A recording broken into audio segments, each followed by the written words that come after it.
I also thought, if I get sick of walking through the arches at your door, I'm going to have to give it away. I still love food. I love the execution of it. If you ask me, like if I'm over it at all, it'd be like if I had boning salmon and boning ducks and quails. Yeah, that part of it. I don't love it to bits, but still, food generally excites me. This is the Deep in the Weeds podcast. I'm Anthony Huckstep. Dining out has changed a lot over the last few decades in Australia. Watching capital cities evolving at different rates in different ways, we've also seen regional dining capturing a sense of time and place too. Brisbane's food offering has changed exponentially in recent years, but there have been some chefs who have not only been an integral part of the evolution of the city's food, but are the beat of its culinary heart too. Philip Johnson is a chef and owner of Echo Bistro in Brisbane, Queensland. Philip, how are you going? Hi, how are you, Anthony? You've just recently celebrated 26 years with Echo Bistro. How does that feel?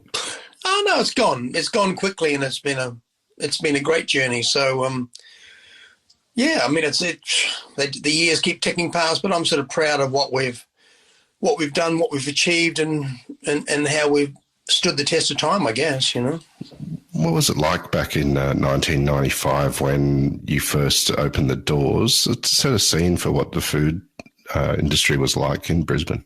Yeah, I guess if we just go back a little bit further, I had another restaurant called Le Bronx from 88 to 93, and we got into that business just, wanting to be the best. And, to be fair, we're in the top 2 or 3 in Brisbane, I guess.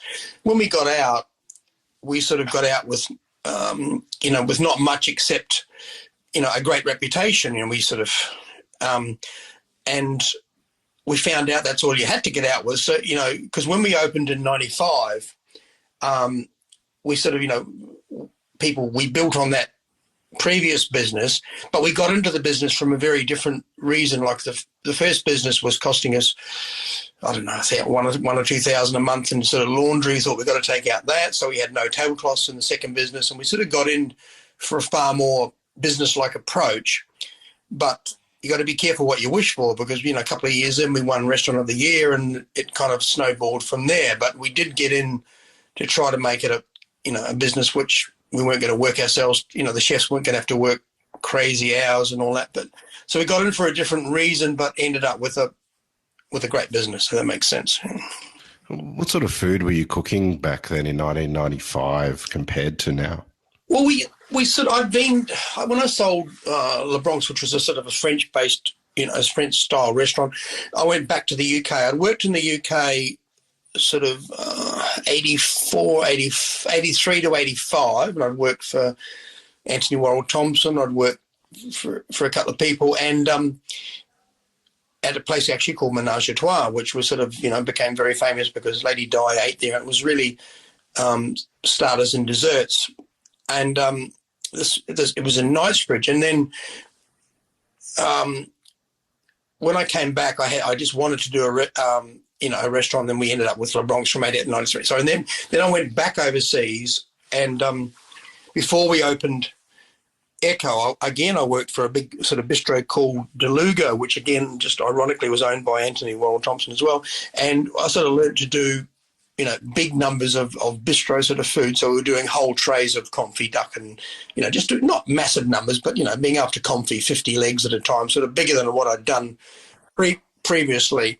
And what we tried to do was just sort of be, what you see is what you get. So it was very sort of honest food. And I think we were probably one of the first restaurants to sort of have no tablecloths. The chefs were, we were obviously one of the very first restaurants just to wear butcher's aprons, and it was just, people saw it for what it was. It was just great food in an unintimidating environment.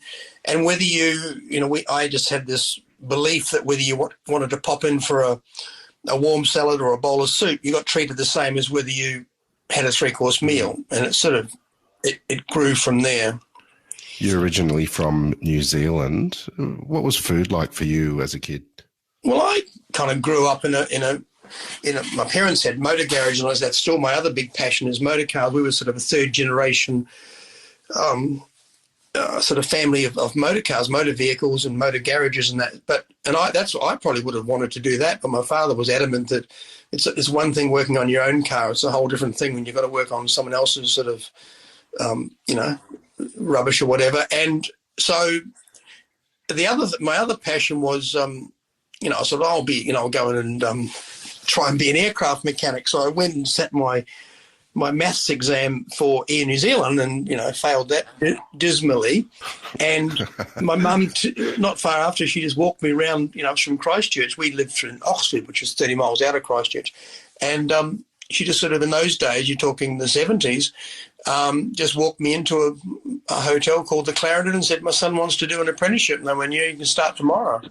But if we go back a little bit further, my mum was never that well, and just, that's just a fact of life. And I used to cook a bit at home. And as with, I think, anything or anyone, you like to be appreciated. So I used to cook for the family or cook dinner, and they'd say that was good, and you do it again. So it wasn't as if I hadn't had some experience, and I kind of fell into it like that, Yeah. Do you remember those first few years working in a commercial kitchen and what it was like for you? Yeah, absolutely. There's some people, that leave a mark on you that you learned. It was fairly low level at that stage.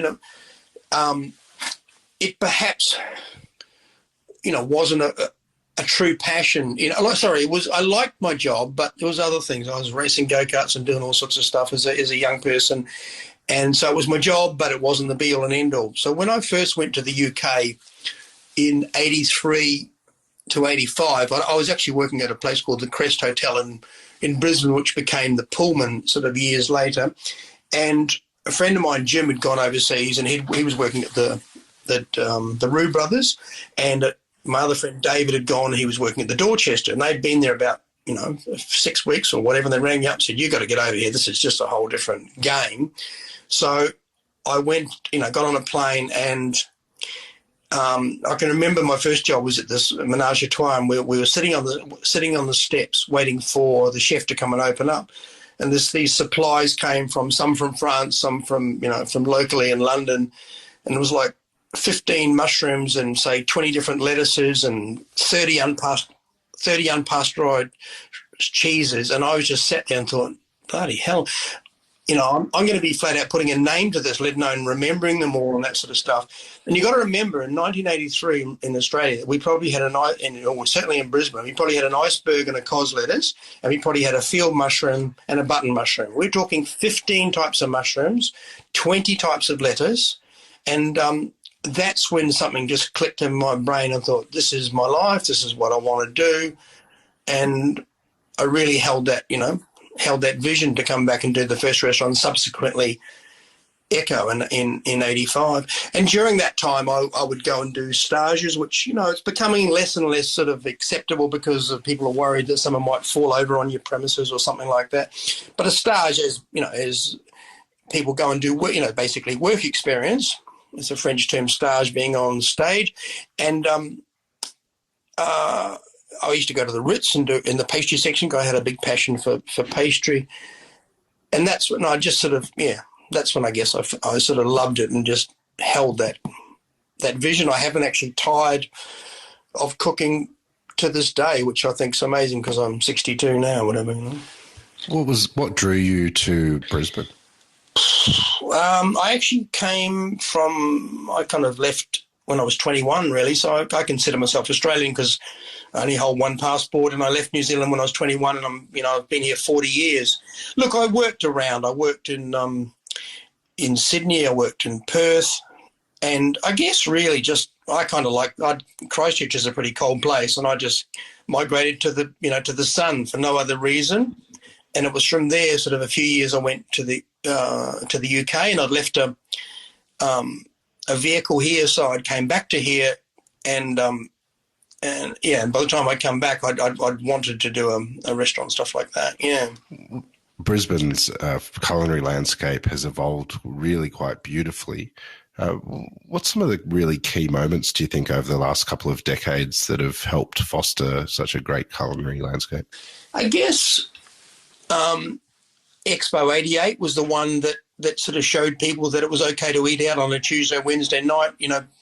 Prior to that, it was a bit of a Friday, Saturday night town, so that sort of proved that, that 6 months of Expo, you could, it was fine to go to a restaurant any day of the week. So that was a bit of a change. And then, just people just doing serious food at accessible prices, I think was another great thing. And I guess if I had now, if people say what, excuse me, one regret is that the entry level now into restaurants has got so high that the people like I did who scraped something together to get their first restaurant, it becomes very hard for owner chefs to get a leg up. They can probably come in with an investor, but that has its inherent problems and that sort of stuff. So, yeah, but I think it has become a vibrant city, and there's just compared to, say, the openings in Sydney and Melbourne, there's just less people here. But I think we punch pretty well for for the size of the city. Yeah. You mentioned when you first opened, you took the tablecloths away and tried to cut costs and still maintain excellence, and you won Restaurant of the Year just a few years in. What sort of pressures did that put on what you were doing, and did it change what you were doing at Echo? Yeah, look, I guess if we just go back a little bit, when we opened, we just had this vision I had this vision of what I'd seen in the UK, and PJ, or Peter McMillan, who's got Harvey's now, he's my first chef, and we really believed in what we were doing, and it was all about flavour. And a lot of people say let's use 2 or 3 key ingredients and do as little as possible with it. You've heard that 1,000 times, but you've got to actually do it. You can't just say it. You've got to believe in it. But the interesting one is 2 years in, before we'd won Gourmet Traveller Restaurant of the Year, we're actually the only restaurant still to have won that. So I guess I'm still hanging my hat on that one. And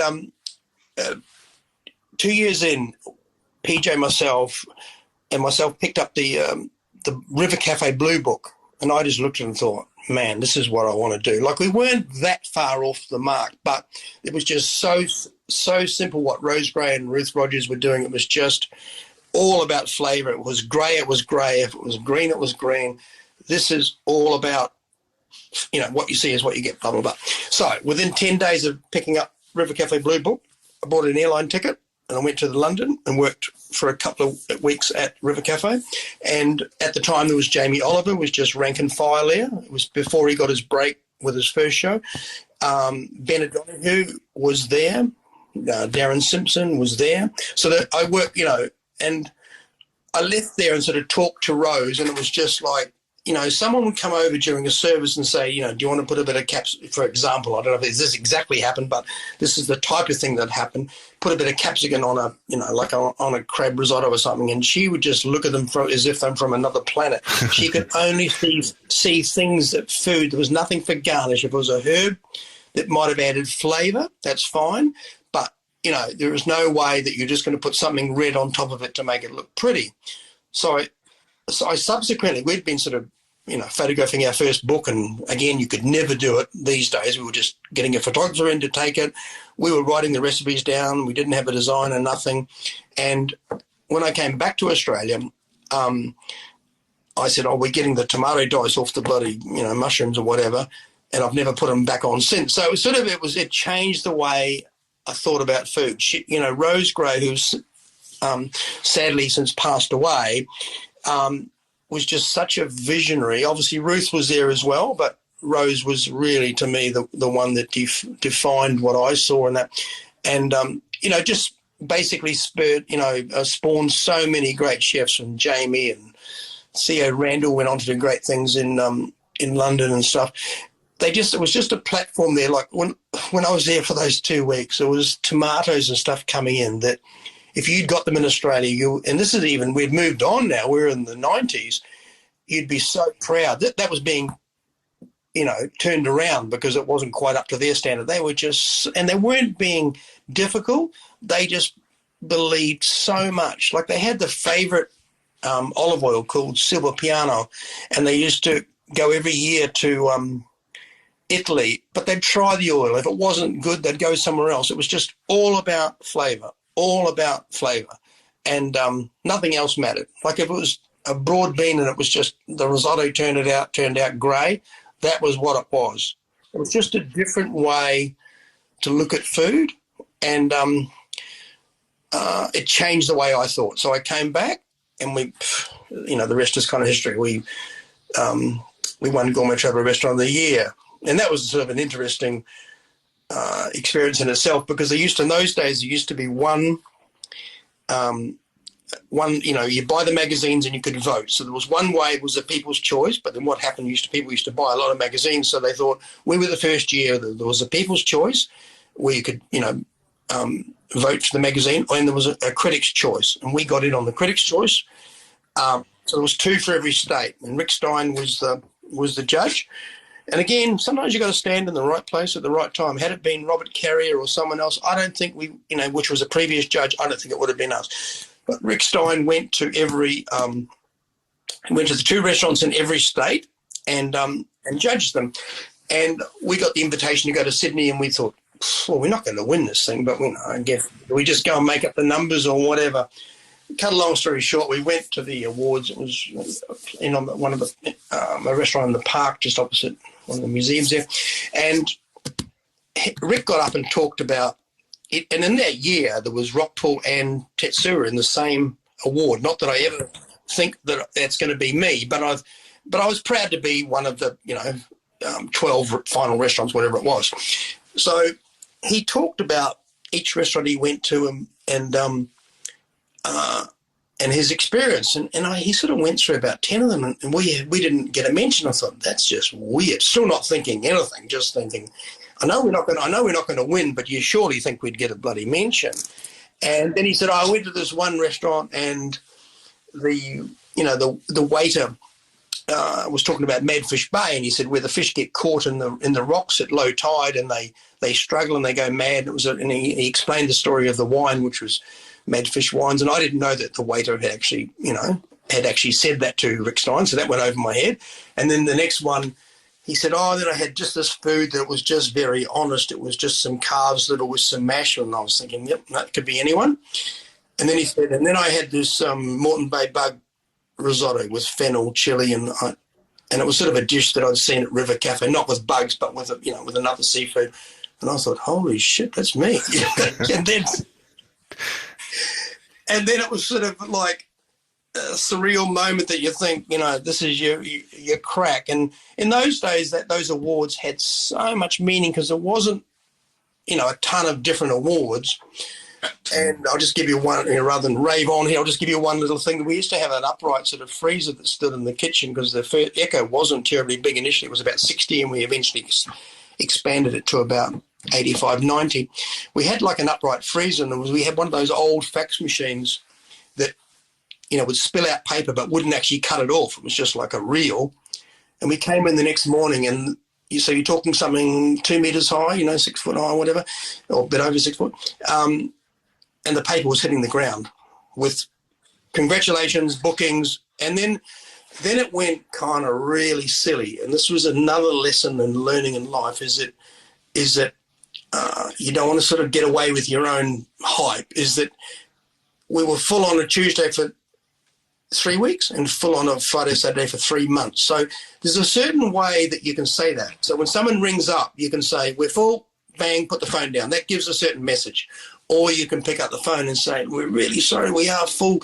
We can take a waiting list. Hopefully we can do something next week. And we try to teach the staff this, these sort of things won't last forever, so we have to treat it with respect. And I think to the best of our ability, I'm not saying we were perfect, but to the best of our ability, we did. And we just, it's so much so that people thought we were doing double sittings. We weren't. We were just sort of saying we've got nothing at 6:30, but I guess if someone's gone at 8:30, you can have that table. So we used to take bookings at any time rather than doing 2 sittings, and then just try to fit around it, because we didn't want to keep saying no, because it's not a great, it doesn't send a great message long term. Eventually people get sick of being told no. At some point they want perhaps get in, Yeah. You mentioned the incredible access to produce that inspired you over in the UK. Well, and produce is so important to what you do. How different has it been watching the producers come on in Australia and your access to better produce? What's it been like? Yeah, no, it's been fantastic. And early on, we'd get a little, a guy called John Cutts would walk in with his sort of organic. He actually wasn't certified organic because it cost a lot of money to sort of be certified, but he was just one of those true believers that practiced organics and stuff. And sometimes he'd come in and say, I've got this many, whatever, broad beans, zucchini flowers, whatever. And we sort of felt it. We weren't the only ones that we owed it to ourselves, we owed it to him, and we owed it to, to basically take whatever he had so that he could survive. Otherwise, that sort of stuff, doesn't go on. So, it has come on leaps and bounds. I still find the food industry, you've got to go and sort of suss it out. Like if you take the wine industry, it's very sort of proactive. People come in with their wine, they show them their wine. If you're not happy with it, they'll exchange it. With the food industry, it's slightly different. If you said something wasn't good enough, they say, well, everyone else is happy, So what I've found, and even of lately when someone says, oh, have you tried this meat guy or this guy, other chefs will sort of put you in the right direction of what they think, who's doing the right thing. And I think that's how we kind of get onto it. We don't, and also once we got a bit of a reputation, I guess people came to us and offered us stuff. So it was a little bit easier for us than some people would be trying to, to tread their own path, trying to find out who had they could ring us and we would tell them, but people started to come through the door and say, I've got this. And we were, again, I tried to stay true to what I'd seen with Rose and just, I didn't care what people told me. We would sit down, we would taste it, and we'd eat it. And if it was better, we would go. If it wasn't, we wouldn't. We're just not going to go because it came from a certain part of, Tasmania, whatever, and it was highly rated. If it was, we were all about what I'd seen at River Cafe. Taste it, cook it, better. Yep, we're gone. Yeah. Is there any local producers that you can tell us about that you utilise on the menu that you really love what they do? There's been some local cheese guys and that, but recently, I've used rennet farm quail from Tasmania for about 20 most of my career almost, and I love their product. But recently, from the Brisbane Valley out towards Ipswich way, these Brisbane Valley quails came on board, and they were just a fantastic product. They were a very large bird, great flavour, and Anton, my chef, he's a French chef who's a really gifted chef, and he said, "You want to try these?" And I said, "Oh, I'm happy. We've been using Rennet Farm forever." And he went, "Can we try them?" I went, "Yeah, sure." And he cooked me one. I went, "What are you going to say? It's local. It's fantastic." And you got to applaud that. It's not mean I won't ever use the others, but there is that sort of stuff. Mm. This episode is proudly supported by Montague, handpicked for you. The things that we're really looking for in plums, first of all, they've got to be sweet. We're really looking for a full flavour explosion in our plums. Red flesh is critically important to us, higher in antioxidants, so all that good stuff. And then we're also looking at a slightly firmer texture. So there's almost a little crunch. That's the real driver for us. For more information, go to montague.com.au. 2.5 decades is extraordinary for a restaurant. What's been some of the challenges over the years in maintaining profitability and keeping up with success and in the media? Well, we haven't always been as profitable as we'd like to be. Like when we won Gourmet Traveller, you'd almost fall over yourself because there was so much sort of cash flow because of how busy you were. You probably weren't watching everything else as much as you should. And then eventually, if that shine comes off a little bit or whatever, you find how the costs are, just so much. And that's when, if chefs ever say to you, I don't care, I just want to have my own business, I don't care, it's all about passion. Yeah, that's fine. But it has to be a business. Like if you're just going to get a wage and you're going to risk your house and money and someone else's money, it has to be a business. So, you've just got to be. It's so important now, and also people that are thinking to going into business is our current situation. We have a percentage turnover of rent, which has been just a godsend during COVID because we just paying a percentage of not much, and I think landlords have got to come around to thinking that the first year we moved, because we just moved 3 years ago from the city, and we were paying not insignificant rent there, and we've got the deal now that the first year we perhaps paid a little bit more on a turnover situation than we had in the city, but because we're at Newstead now. But when COVID hits, we were totally protected. And I think landlords have got to, if they want a tenant and someone to last, they can't just keep saying rent, rent, rent. If they take a percentage of what you do and they believe in what you do, and I know not everyone's going to be able to get that deal, it's certainly a fairer way to go. But you're just on for what you're really asking is your food costs have got to be right. And the wages is the really hard one to keep on top of because wages go up and we'd all like to pay people more. I don't think anyone, you see a lot about the wage theft and all this sort of stuff, and I just don't, believe that anyone's in there to exploit people. It's just sometimes, chefs just, they work till the work's done. But what we did during, before COVID actually, Mary, my partner, she sort of said, look, the wages are so high, we just have to sort of work out, the food cost is fine, the rent's fine. The only other sort of chink here is the wages. So Mary sort of crunched the numbers and come up with that if we did 4 days a week and everyone did their 40 hours or whatever they do, 45 hours inside 4 days, we could lose 2 chefs. Now, let's say that's $120,000, $140,000. It's very hard to take that out of a business. So, but what we did was we started working Wednesday to Saturday, and because we'd cut these 2 chefs, it started to become more profitable. And that's a very, big lesson for people who are sort of getting into the industry. Sometimes it's not whether you take 30, 40, 50,000 a week. It's not that it can be impressive numbers, but at the end of the day, and it took me years and years and years to work this one out, it's about the profitability. So if the end number's a bit less, but the profit's better, that's obviously the name of the game. But back to what you were saying, Anthony, challenges staff is obviously the major one. We were lucky for many years with chefs because people wanted to come and work for you and that. So we had a sort of a stream of people that came through Echo and went on to do their own things, which, is one of the things that makes me the most proud. But floor staff, we suffered like everyone else. It's hard to get, to find really skilled floor staff.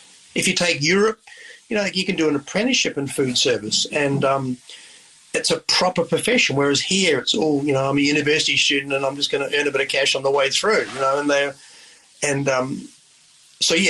to find the right floor staff is a very big part of the business. The last year and a half has been incredibly challenging for so many, and you've just, as of today, come out of another lockdown. What sort of impact has this had on you personally in the last year and a half? Well, I think we've done pretty well, and I'm not going to sit here and sort of say we haven't, but there's a lot of factors that happen. Like the key things with the whole COVID thing was there was a few things in play here. One was we managed to, I hate the word really pivot, but anyway, we managed to come, execute a takeaway menu and get it up really quickly. So it was sort of, he waited a couple of weeks, it was the quick and the dead. Also, we were lucky that we had a good access and good pickup area because people could just call in and pick up. So that was a good for that. And had we been in the city, it wouldn't have been quite as good. And, had to have restaurants been on a second floor or something. Obviously, it's logistically harder.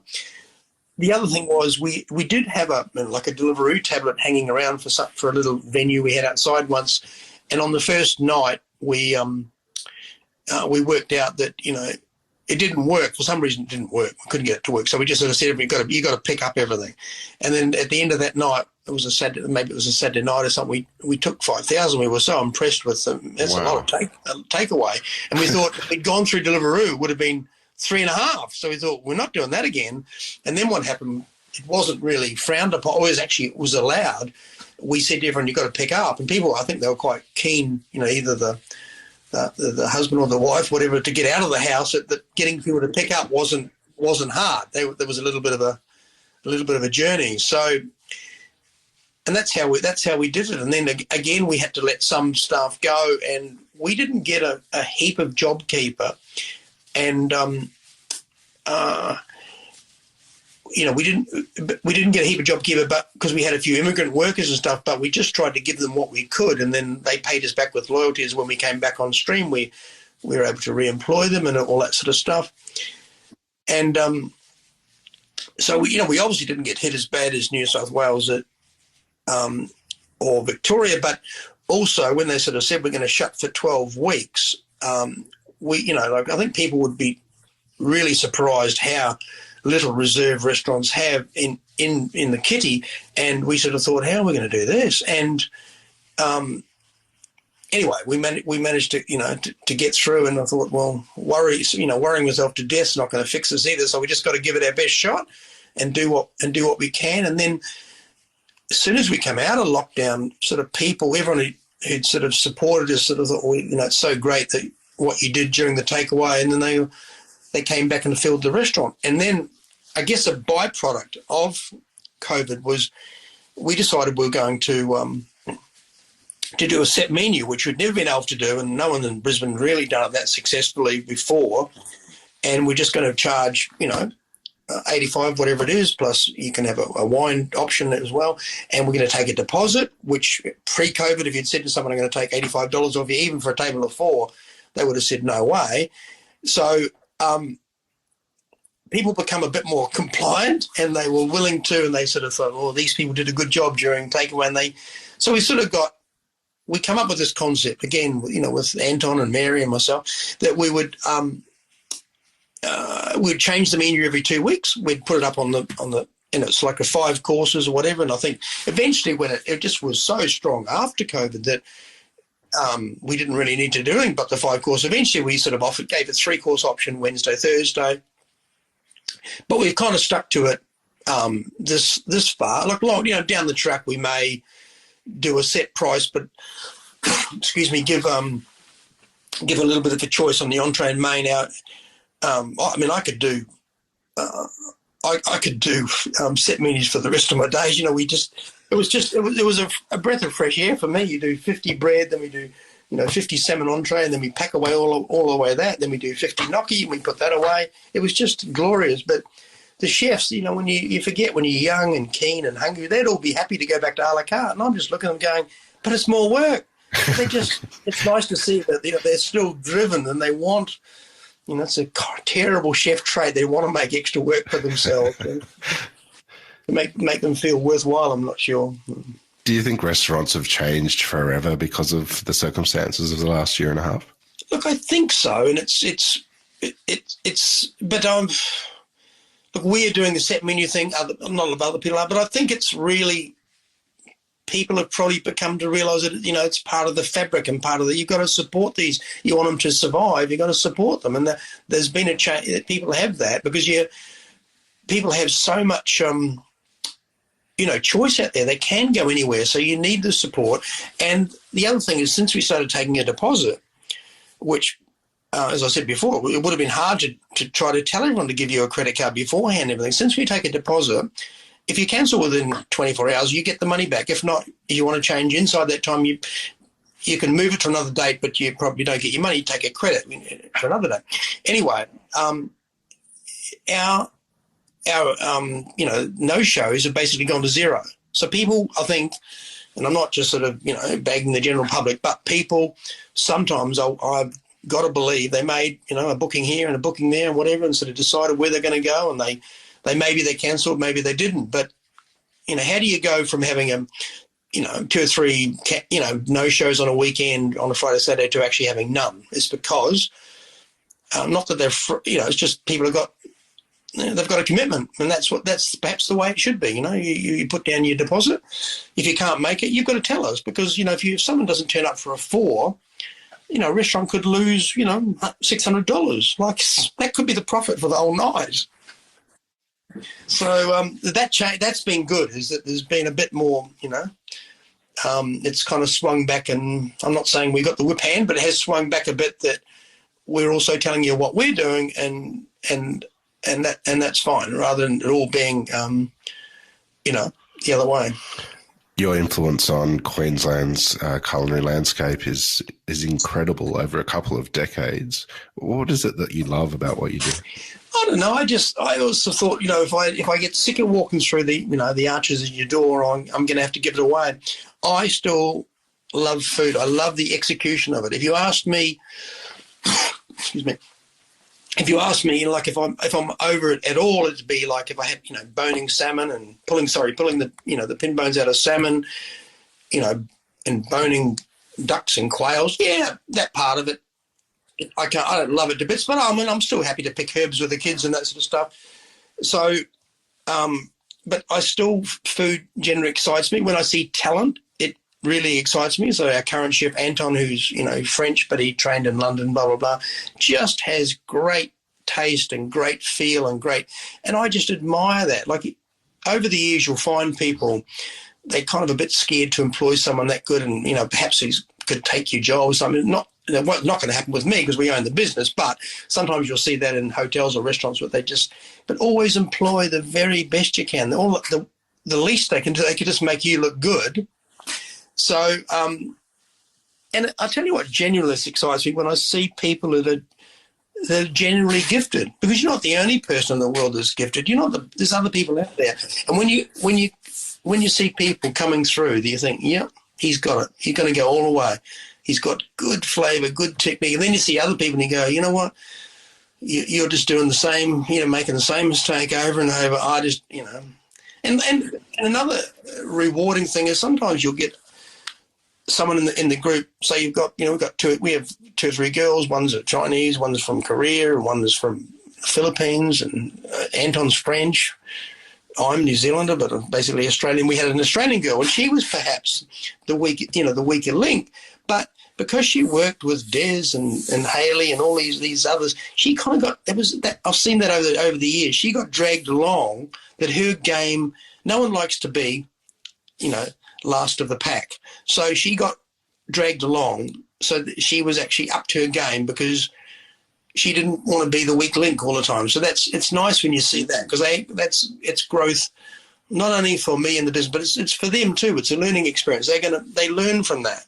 That sometimes you got to up your game, otherwise you're always going to be looked at as if guess what, you're not kind of right for here, Well, Echo is not only one of Brisbane's restaurants, one of Australia's best restaurants. What sort of advice do you have for someone young that's looking to open their first restaurant?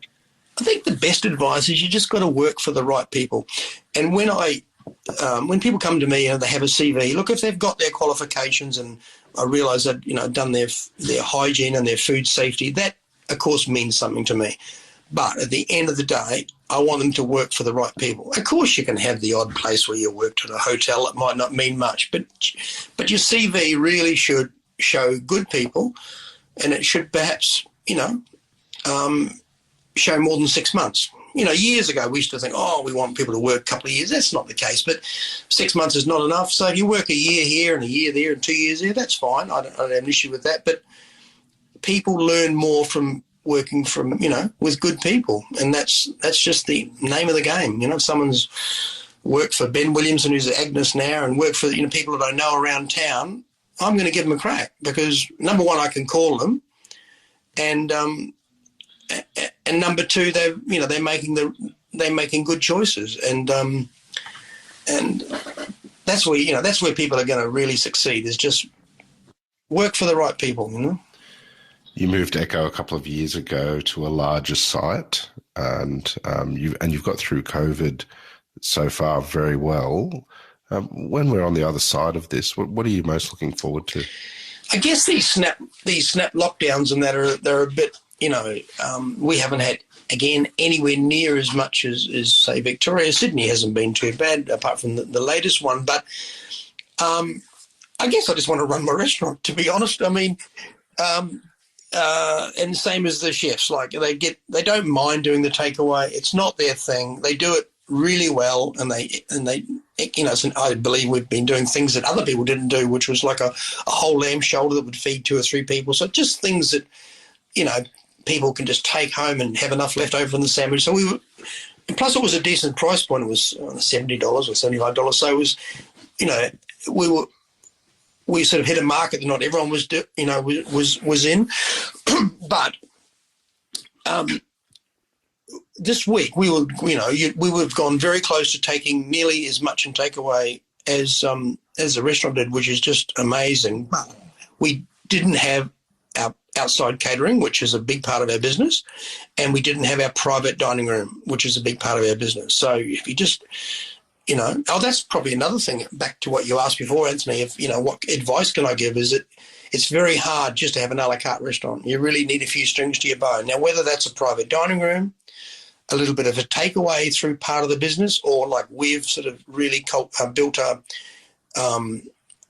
outside catering arm, Philip Johnson Catering, so that, and those sort of 3 things make it all happen. Like, we'd always done a bit of catering for customers, and then a few years ago we actively went out of that, after that business, and we don't do massive stuff, but we do, sit down could be 12 to 100, and savouries might be up to 150, but we just go for what we are good at. A lot of the functions are just a 12 or a 20 on any given evening, and that's just another income stream, because the funny thing is, yes, there is a bit of food cost involved, but the prep can usually be absorbed in the working week of your chefs. So you think about that. So the labour can be absorbed just in their working week, yet obviously you're charging, the out-cater price, and plus there's some, labour on top of that when you go to the site, which you don't get with a restaurant. They just pay one price. Well, you've had an incredible 26 years with the restaurant. What can we expect from you over the next couple of years? I'm not sure. I mean, at the moment, I'd love to get to the business where the stage where you still have the business, but you don't have to be around it as much. But in saying that, I like being around it. And now that we've gone to 4 days, I'm thinking, gee, I can do this for another few years. But it's been rewarding to me.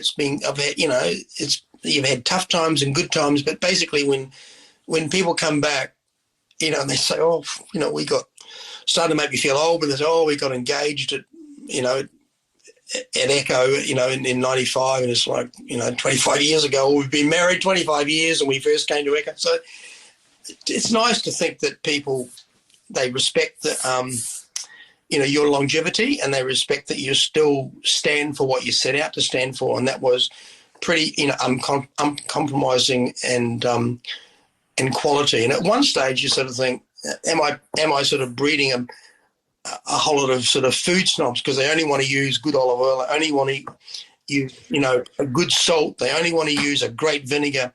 But it's not. It's about teaching them that your palate is everything. Your palate's your gift. And if you're a chef that really cares about his trade, you better hope you've got a good palate, because that's everything. That's everything. Well, Philip, it's an absolute honour to have you on Deep in the Weeds today to hear your story, and I know there's so much more to it. Perhaps we can catch up again down the track a little bit after this. Absolutely, I'm very happy, and thanks for doing what you do, Anthony. It's great to read, see and hear what's going on around the country. Well, please keep in touch, and we'll catch up again soon. All the best. Thanks, Anthony. This is the Deep in the Weeds podcast. I'm Anthony Huckstep. Stay tuned as we take a deep dive into the lives of the incredible people who ply their trade in the food and hospitality sector. Special thanks to executive producer Rob Locke for making this all happen. Follow us on Instagram at Deep in the Weeds Podcast, or email us at podcast@deepintheweeds.com.au. Stay safe and be well.